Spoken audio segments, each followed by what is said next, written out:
Bom dia, gente. 28 de março de 2018, aula prática da turma 23B da nutrição sobre meiose e gametogênese. Um assunto que a gente já começou lá e que eu pretendo encerrar aqui hoje, tá bom? Bem, antes de seguir, passar para vocês, para quem ainda não assinou, aqueles termos de ciência que vocês sabem sobre aquelas regrinhas que eu contei para vocês aqui para permanência, para funcionamento do nosso curso, tá bom? Então leiam, por favor, e assinem, indicando que vocês estão cientes, que sabem que essas regras já estão sendo solicitadas. Quem não assinou, por favor, faça isso. Bem, eu comecei lá mais cedo falando para vocês sobre o processo em si da meiose. Eu quero agora mostrar para vocês os modelos. Depois de mostrar esses modelos, a gente vai falar da gametogênese propriamente dita, tá? E tentar fazer um fechamento igual vocês estão vendo ali no quadro. Bem, vamos lá. Eu contei para vocês sobre intérfase. Vou pegar aqui o modelo da intérfase, as caixinhas da intérfase, só um segundo. Deixa eu me localizar aqui. Está aqui.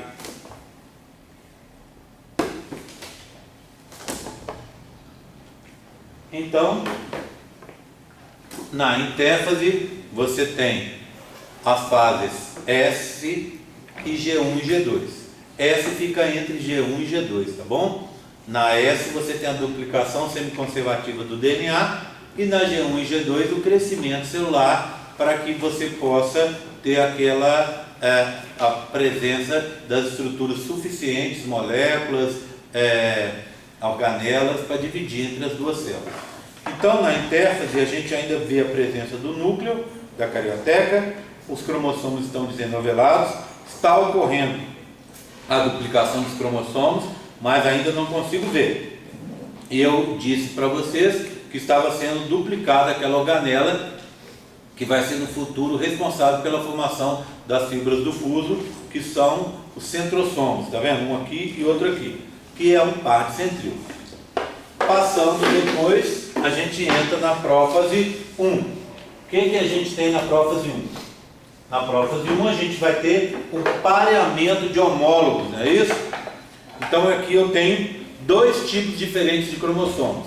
Vamos dizer, esse aqui maior poderia ser o cromossomo 8, por exemplo, e esse aqui poderia ser o par 13, vamos supor. Então eles estão pareados, tá vendo? Eu tenho um 8 que veio do meu pai, por exemplo, pode ser esse amarelo, e um 8 que veio da minha mãe, que seria esse laranja.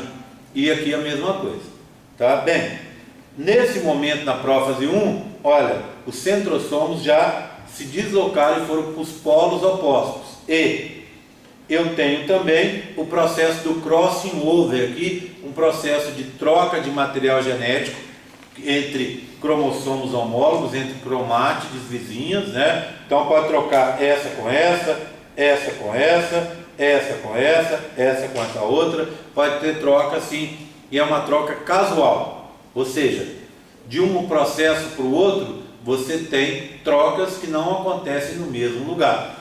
Isso faz com que esse cromossomo amarelo, daqui a pouco receba, cromossomo laranja, daqui a pouco receba partes, regiões do cromossomo amarelo e vice-versa. Isso gera variabilidade genética. Lembra daquela história da cor de olho? Você tem três tipos de cor básica de olho, que são azul, verde e castanho. Eles ficam num cromossomo 15. Cada tipo desse, cada variante gênica a gente chama de um alelo. Então imagina que nesse cromossomo amarelo eu fosse o cromossomo 15 e eu tivesse num cromossomo genes para a cor azul e no outro para a cor castanho. Então daqui a pouco, com essa troca, se acontecer exatamente nesse locus, nesse lugar, você vai ter o quê? Um cromossomo que antes tinha gene para a cor laranja, para a cor azul, vai ficar com a cor castanho, numa cromátide. E na outra pode continuar sendo como era originalmente. e vice-versa no outro homólogo, tá vendo? Então você está criando variabilidade, está criando cromossomos diferentes durante esse processo. Bem, logo em seguida vai ter uma fase que provavelmente vocês não conhecem, que eu gostaria de apresentar a vocês, que é a chamada prometáfase. É uma mistura de prófase com metáfase, certo? Eu tenho nela os cromossomos já bem enovelados, já dá para eu ver a ocorrência de crossing aqui, tá vendo? Olha, o laranja tem numa cromate de irmã, aqui de cima, um anelzinho amarelo, porque ele trocou, recebeu o amarelo desse daqui de cima, né? Teve a troca nessa região. E eu tenho uma outra cromátide, tá vendo? Que ela ficou com a pontinha amarela, porque teve essa troca na região aqui, na extremidade dela. Viram que com esse processo, se antes as duas eram iguais, se essa daqui era igual a essa, e essa daqui amarela era igual a outra amarela, eu criei o quê? Uma cromátide diferente da outra, tá vendo? Essa de cima, essa cromátide de cima que tem um anel amarelo, ela ficou diferente da cromátide de baixo com a pontinha amarela. Por quê? Porque eu adicionei genes diferentes aí, fiz essa troca, criei variabilidade genética. E isso é um dos papéis do crossing over. Bem, o que é essa prometáfase? Mistura de prófase com metáfase. Nela eu já tenho os cromossomos ligados com as fibras do fuso, tá vendo? Indicado por esses arames aqui, ó, cor de creme. Só que essa ligação ainda não é uma ligação definitiva, como eu esperaria depois que vai acontecer na metáfase. Ou seja, as fibras do fuso, elas não estão com o tamanho definitivo delas. Eu tenho fibras pequenas e às vezes fibras grandes demais. O que vai acontecer? As grandes vão diminuir e as pequenas vão aumentar, e daqui a pouco todos os cromossomos vão estar parados no meio da célula, que eu chamo de equador celular. Então, na hora que eu olhar lá na prova uma foto dessa caixinha, eu vou ver o seguinte: tem 4 cores, cromossomos de 4 cores diferentes, laranja, amarelo, azul e verde? Tem. Então é meiose 1, guarda. Esses cromossomos estão ligados com fibras do fuso? Estão. Então não é telófase nem prófase. É prometáfase, anáfase ou metáfase. O que acontece? As fibras do fuso estão em tamanhos diferentes, comprimentos diferentes, algumas curtas e outras longas? Estão. Então eu tenho o que? Prometáfase 1. Tá certo? Então fica mais fácil de guardar. Agora vem o que você já conhece, a metáfase 1. O que acontece na metáfase 1? Olha, as fibras do fuso agora estão no mesmo comprimento, com a mesma extensão. Resultado, todos os cromossomos param no meio da célula, formando o que a gente chama placa equatorial. E há um pareamento de homólogos, está vendo? Continuam os homólogos pareados, ou seja, o laranja continua pareado com o amarelo e o azul pareado com o verde. Tá? Aí eu entro na fase seguinte, que é a anáfase, onde vai ter a separação dos tais dos homólogos. Olha lá, ó, na anáfase 1, os cromossomos que eram assim, ó, eles são puxados, e ao serem puxados, eles fazem assim, ó, tá vendo? Então ele está aqui, aí na hora que ele é puxado, ele faz assim, ó. Ou seja, lembra que eu tinha um laranja com a pontinha amarela e uma outra cromátide que era laranja com um anelzinho amarelo? Essa com anelzinho amarelo está aqui embaixo, ó, ela está dobradinha aqui embaixo, só que como está sendo puxado eu não estou vendo. Bem, tem risco de eu confundir isso com a anáfase 2, por exemplo, que eu vou mostrar daqui a pouco? Não tem. Por que eu pensaria que eu poderia fazer confusão? Porque na anáfase 2 é uma separação de cromátides irmãs, lembram disso? Então só desce um. Como aqui parece que está descendo um só e aqui parece que está subindo um só, poderia confundir. Mas se eu prestar atenção e ver que aqui eu tenho 1, 2, 3, 4 cores diferentes, trata-se de meiose 1. Então é anáfase 1, ok? Guardem isso para não confundir na hora da prova. Bem, depois o que acontece? Olha aqui, ó. Você vai ter a separação, tá vendo? Esse grupo vai para baixo, esse grupo vai para cima. Aqui vai ter a citocinese depois. e vai gerar uma célula que vai ser o quê? Laranja com um cromossomo laranja e um cromossomo azul. E na parte de cima, o cromossomo amarelo com o cromossomo verde. Poderia ser o contrário? Ao invés de eu ter laranja com azul, eu tivesse laranja com verde e, em consequência, azul com amarelo? Pode. Qual é a chance de ser assim ou de ser o contrário? Metade, 50%.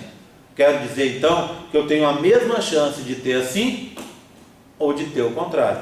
Eu só não posso ter, são os dois homólogos juntos na parte de baixo ou os dois homólogos juntos na parte de cima. Isso eu não posso.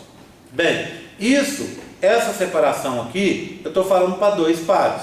Se eu estiver falando para 23 pares, como é no caso da gente, também a chance de você formar um conjunto com um grupo de cromossomos ou um outro conjunto com outro grupo de cromossomos é exatamente a mesma. Tá? Então eu posso formar um conjunto com 23 do marido, 23 cromossomos que vieram do pai, que estão dentro de mim. Imagina eu formando espermatozoides. Eu posso formar um conjunto com 23 cromossomos do meu pai e um outro conjunto, uma outra célula com 23 da minha mãe. Mas isso é só uma possibilidade. Eu posso formar um outro conjunto com 15 do meu pai e 8 da minha mãe. Quais seriam os 8? Qualquer um dos 23. Eu posso formar um conjunto com 10 do meu pai e 13 da minha mãe. E assim sucessivamente, todos os tipos de combinação. Isso é um processo que obviamente gera variabilidade genética. Essa que eu chamo de separação independente de homólogos, que acontece na meiose 1 e também, óbvio, vai acontecer na hora que eu separar as cromátides irmãs lá na meiose 2. Isso gera variabilidade genética.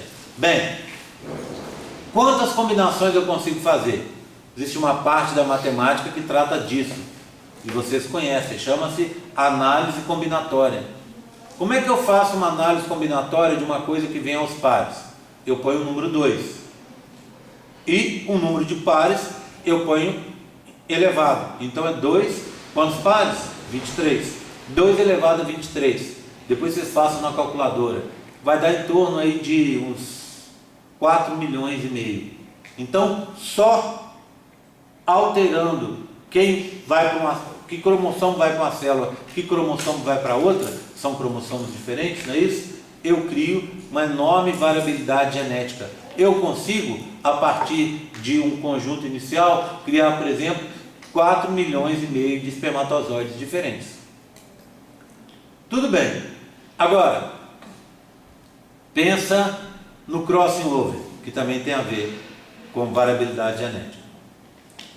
Quantos crossing overs acontecem por genoma durante uma divisão celular?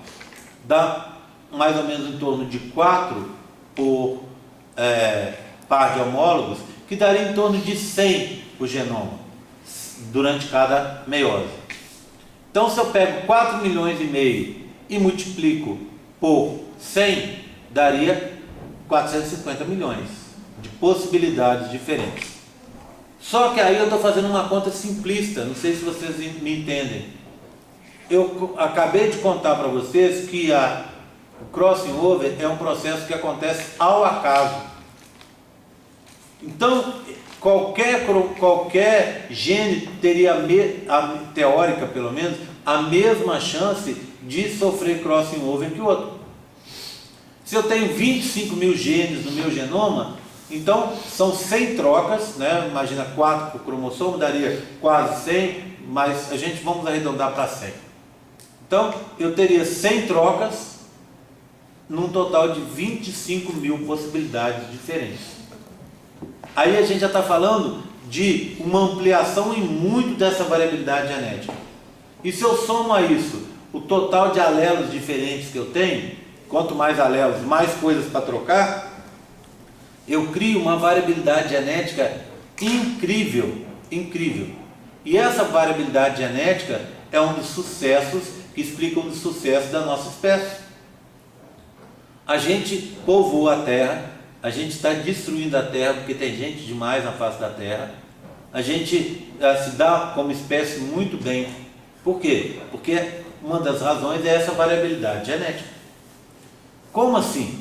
Imagina, por exemplo, se você teve, se essa epidemia de AIDS que aconteceu aí na década de 80, ela tivesse sido muito pior do que ela foi. Ela matou milhões de pessoas. Imagina se ela tivesse afetado muito mais a população humana, por exemplo, se o vírus fosse transmitido pelo ar, sei lá. Então você teria muito mais gente morrendo. Bem, vamos supor que todo mundo morresse, menos, mesmo assim que se ela afetasse muita gente, praticamente a população inteira, ela não conseguiria afetar todo mundo, sabe por quê? Porque existem pessoas, e isso a ciência tem descoberto, que são resistentes naturalmente contra a AIDS. Significa que talvez você matasse 99% da população humana, mas aquele 1% resistente continuaria vivo. Depois teriam filhos, e aí você, depois de séculos, milênios, você conseguiria talvez reconstituir a espécie humana nos números atuais novamente. Está vendo? Então, por que isso acontece? Porque eu tenho uma variabilidade genética dentro da população. Eu tenho indivíduos com características diferentes. Se eu pegar todos os espermatozoides que eu produzi durante a minha vida, todos provavelmente vão ser diferentes, por causa dessa imensa capacidade de fazer variações, de variabilidade genética que eu consigo no processo da meiose. Se eu pegar, então, mais ainda, indo mais profundamente para vocês entenderem, todo mundo que já viu na face da Terra, vocês têm ideia quantas pessoas? Hoje a gente tem 6 bilhões e meio de pessoas na face da Terra. Provavelmente viveram 2 trilhões de pessoas desde o início da humanidade. 2 trilhões de pessoas. É muita gente. Agora, se eu pegar todo mundo que viveu até hoje, eu não tenho 2 pessoas iguais. Você deve estar pensando, mas e os gêmeos idênticos? Realmente os gêmeos idênticos têm o mesmo material genético. Eles são clones. Mas o ambiente age em cima desses genes, fazendo com que a expressão dos genes seja diferente. Então, o gêmeo idêntico tem o mesmo DNA que o irmão, mas ele tem uma expressão de proteínas diferentes, está vendo? Porque o ambiente age de forma diferente em pessoas diferentes. Eles não conseguem ficar exatamente juntos um com o outro a vida inteira. Então, o ambiente vai agindo e as coisas vão ocorrendo de forma diferenciada. Então, isso é muito bacana porque a gente não tem ninguém igual ao outro. Ninguém. Ou seja, qualquer um de vocês aí, na verdade, é uma experiência única da natureza, que só ocorreu em vocês e que não vai ser repetida nem nos filhos de vocês, nem nos netos, não foi nos pais, nos avós, nos bisavós. Vocês são, óbvio que a gente é próximo geneticamente deles, mas nós não somos iguais. Então, cada um de nós é um experimento único da natureza, que é muito bacana, né? Torna a gente se torna mais importante ainda do que a gente já é. Concorda comigo? Tá? Agora, outra coisa bacana que a gente tem que guardar. Na verdade, todos nós somos diferentes, mas na maioria das nossas coisas nós somos iguais. Você vai falar, como assim? A gente é diferente só em torno de 3%. Ou seja, eu sou diferente de você, de você, de você, de você, de vocês aí todos, em 3% só. Então, eu posso dizer que, na verdade, nós somos 97% iguais. E se eu chegar para qualquer um de vocês e falar, faça embriologia esse período, que você tem 97% de chance de ser aprovado, você vai falar, opa, vou fazer. Por quê? Porque 97% é certeza praticamente, não é verdade? Você tem praticamente certeza que vai ser aprovado, né? Então, se eu sou 97% igual a vocês e vocês iguais a mim, significa então que nós somos praticamente a mesma coisa, que o que eu sofro, o que eu sinto, o que eu penso é o mesmo que vocês pensam. E isso é uma coisa muito bacana que a gente tem que ter na cabeça da gente. Em outras palavras, atleticano é igual a cruzeirense, né? Flamenguista é igual a vascaíno, negro é igual a branco, homossexual é igual a heterossexual, menino é igual a menina. Olha que bacana. Então, quando você está discriminando alguém, quer seja pela sua cor, quer seja pela sua religião, pelas suas preferências, Você está tratando uma pessoa diferente por um mínimo. O que diferencia ela de você, você gosta do Lula, ela gosta do Temer, ela adora o Eduardo Cunha, seja lá o que for, quer dizer, isso é mínimo, isso é uma coisa mínima na vida de você e da pessoa. Na verdade, vocês são muito mais parecidos que diferentes. Está vendo como esse negócio de preconceito é uma imbecilidade, não acrescenta nada? E quando a pessoa é preconceituosa, em termos científicos, ela está sendo assim, extremamente estúpida, em termos sociais, em termos, nos outros termos também, óbvio, mas em termos científicos não faz sentido, né? Até, e se você pensar bem, nesses termos, também não faz muito sentido você dizer, pelo menos em termos científicos, que o negro é diferente do branco. Por isso que quando você tem a seleção na faculdade, é o que? Você vai fazer, é uma cor de pele presumido. Você pode dizer assim, olha, eu sou branco, me considero branco, tá? Eu posso dizer, falar assim, eu sou negro.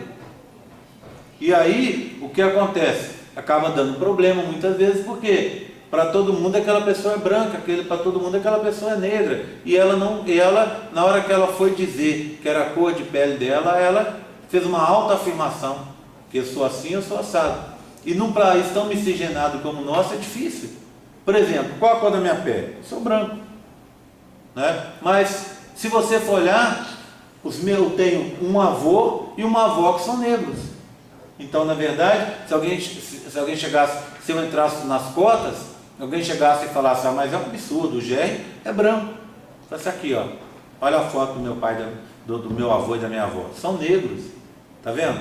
Então, a gente às vezes, claro que eu estou falando em termos científicos, claro que em termos sociais, infelizmente as pessoas discriminam e os negros têm menos chance na sociedade por enquanto, assim como as pessoas pobres têm menos chance, assim como as pessoas que estudam em escola pública. Por isso que as cotas têm que ser mantidas, até que a gente tenha um país mais justo. Mas, em termos científicos, entre aspas, isso é muito relativo, entenderam? Tá? Bem, então, essa variabilidade genética é importante, porque na hora que a gente está falando de reprodução e na hora que a gente está falando de embriologia, variabilidade genética é o sentido da coisa.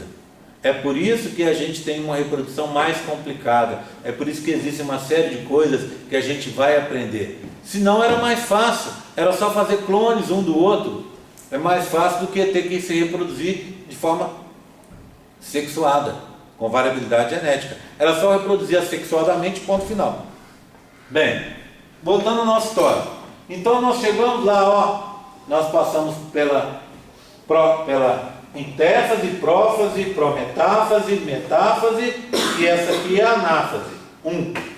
Aí agora são geradas duas células, tá? Essas duas células são geradas no processo que a gente chama telófase 1, na verdade no final da telófase 1. Deixa eu achar aqui, só um segundo. Deixa eu ver onde que está a caixinha. Cadê você? Espera aí que eu não achei a caixinha. Não é você? Só um minuto, gente. Anáfase. Que seja essa aqui.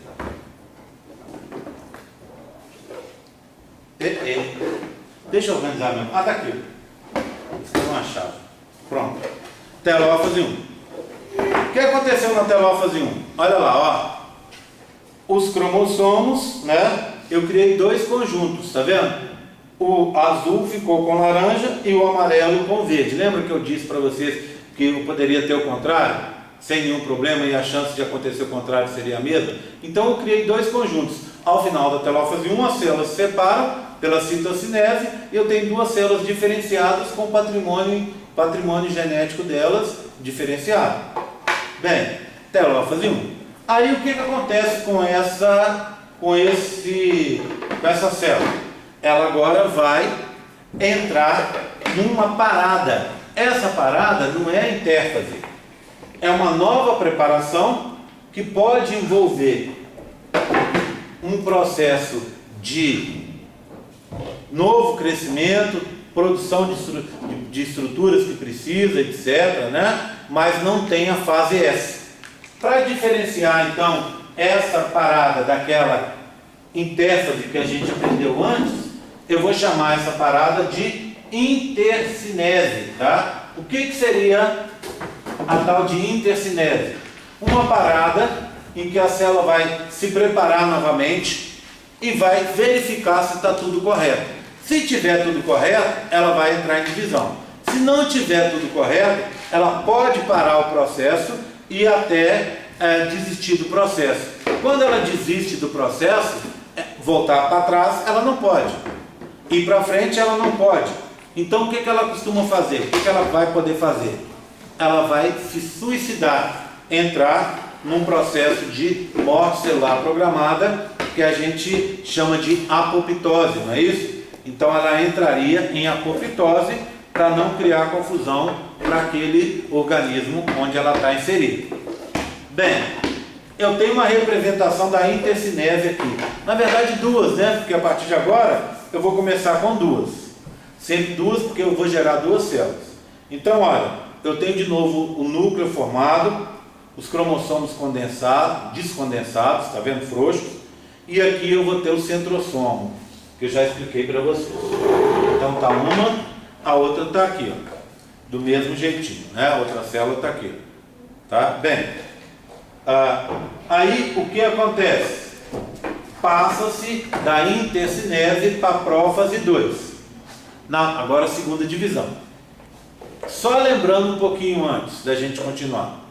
Eu estou gerando o quê? Agora duas células, eram uma, agora são duas células. Eu tinha 4 cromossomos, agora eu gerei duas células, cada uma com 2 cromossomos. Então o número do material, a quantidade de material genético caiu a metade. Por isso eu digo que a primeira divisão da meiose ela é reducional. Porque se eu pego uma célula com 46, eu vou gerar duas com 23 cromossomos. Tá? Aí eu entro para a fase seguinte, que é a prófase 2. Os cromossomos de novo vão se condensar, né? Aqui e aqui, tá vendo? Ó? Sempre duas caixas, porque eu tenho um conjunto que ficou azul com laranja e o outro amarelo com verde. Se condensar. Em seguida, cuidado que na prófase 2 eu tenho 4 caixinhas, tá? Isso vai acontecer com as outras caixinhas para frente. Toda vez eu pretendo criar umas caixinhas novas e quando eu criar, para mostrar o processo com mais detalhes para vocês, eu vou mostrar aqui para vocês, tá? Mas outras caixinhas vão se incorporar a isso. Por enquanto eu tenho mais de uma caixinha só para a prófase 2. Eu tenho 4 caixinhas, né? Mais de 2 caixinhas só para a prófase 2. Olha lá, o que eu tenho agora?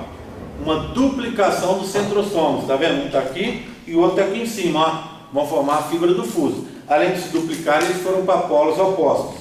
Os cromossomos estão aqui, ó. E esses pedacinhos aqui são da carioteca que está se desfazendo, da membrana nuclear. O que eu tenho? Eu tenho pares? Não tenho mais. Por quê? Porque o par do azul é o verde, está em célula separada. O par do laranja é o amarelo, que também está em célula separada, tá vendo? Antes eu tinha esses 4 numa célula só. Era uma célula 2N, que ela tinha 2 conjuntos, era diploide, igual a 4. E agora? Eu tenho 2 células N, cada uma igual a 2, com um conjunto só. Bem, dito isso, nós passamos para a fase seguinte. De novo, agora rápido, hein? Prometáfase 2. Como é que eu sei que é 2? Começando assim. Porque eu tenho só 2 cromossomos. Como é que eu sei que é prometáfase? Vamos fazer um outro raciocínio. Como é que eu sei que não é uma prófase? Porque tem umas fibras do fuso. Como é que eu sei que não é telófase? Porque eu tenho umas fibras do fuso. Se eu tenho fibras do fuso, é prometáfase, metáfase ou anáfase? As fibras do fuso estão do mesmo tamanho? Do mesmo comprimento? Só olhar, ó, tem uma curta e uma grande. Não. Se as fibras não estão do mesmo tamanho, eu tenho uma prometáfase. Prometáfase 2 aqui e 2 aqui. Aí eu passo para a fase seguinte, que é a metáfase, em que eu vou ter fibras do fuso do mesmo comprimento. Mostrando aqui para vocês, ó. Metáfase 2. Vamos brincar com aquele raciocínio de novo?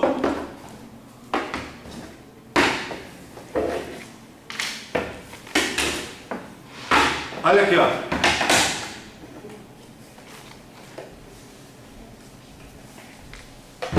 Quantos cromossomos? 4 ou 2? 2. Tem fibras do fuso? Tem. Então é prometáfase, metáfase ou anáfase. Elas são do mesmo comprimento? São. Então, e os cromossomos estão parados no meio? Estão. Então é metáfase 2. Pronto. Agora, o último, anáfase 2. Olha na anáfase. 2 tipos de cromossomo por célula. Os cromossomos estão sendo puxados? Na verdade, não. As cromátides irmãs estão sendo puxadas, tá vendo? Está sendo puxado, olha, o amarelinho para baixo, o amarelinho com o anel laranja e ficando em cima o amarelinho com a pontinha laranja, tá vendo? Poderia ser o contrário? Poderia. Tem a mesma chance de ocorrer o inverso disso, ou seja, o amarelinho com a pontinha laranja ficar embaixo e esse aqui ficar em cima, fazendo conjuntos diferentes, aumentando a variabilidade genética também. Concorda comigo? Já que eu tenho possibilidades diferentes, aumenta a variabilidade genética. Bem, dúvidas? Gerry, será que eu posso confundir isso com a anáfase 1? Não confunde, sabe por quê? Porque, olha aqui, esse é um amarelo com um pedacinho laranja, e esse aqui é um amarelo com outro pedacinho laranja, mas eles são amarelos. Aqui é a mesma coisa, são verdes. O que eu tenho aqui então? 2 cores só, enquanto no outro eu tinha 4 cores. Eu tinha amarelo, laranja, verde e azul. E aqui eu só tenho 2 cores. Então é segunda divisão. Está puxando e separando? Anáfase 2. Tudo bem? Tranquilo? Guardado? Seguindo então. Aí agora eu vou passar para a parte final, que é a telófase 2. Vou guardar essas caixinhas aqui. Vai me dando um pouco de agonia e corre o risco de cair e comer. Só um segundinho.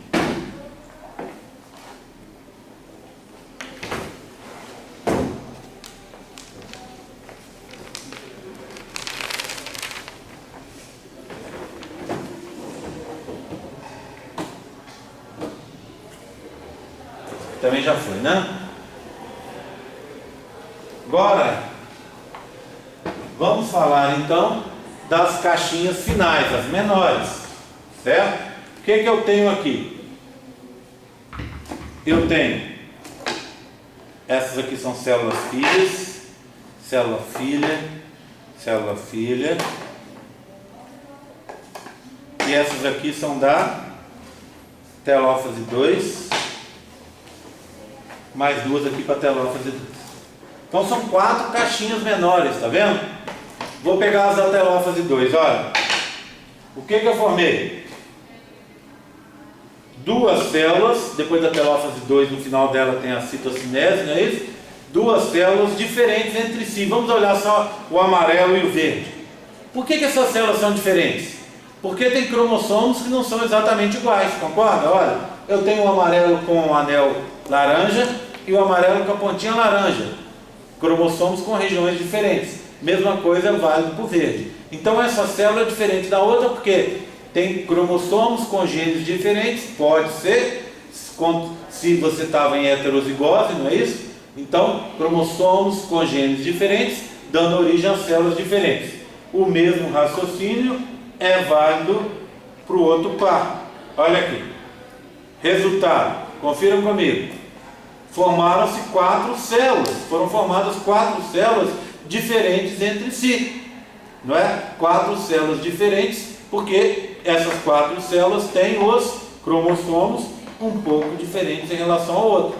Então, só com 2 pares de cromossomos homólogos, eu consigo mostrar para vocês claramente que o processo dá origem a uma variabilidade genética.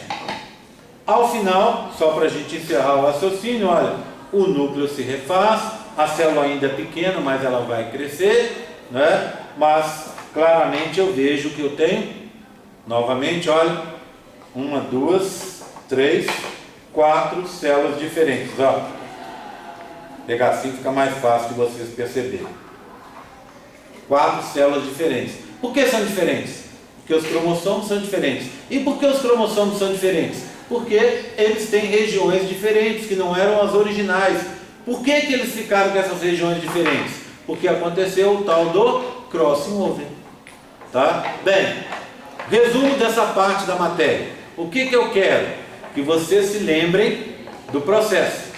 É uma relembrada de coisas que vocês já aprenderam no colégio. Nada demais. Mas eu quero que a ênfase na cabeça de vocês esteja na variabilidade genética. Por quê? Porque nós vamos nos reproduzir assexuadamente. Sexuadamente. E aí o que a gente tem que ter? Variabilidade genética. Todo esse investimento é para criar variabilidade genética. E ao criar variabilidade genética, a gente preserva a espécie. Tudo bem? Todo mundo entendeu? Dúvidas nessa parte? Dúvidas? Não? Ok, Bia, pode dar uma parada, por favor?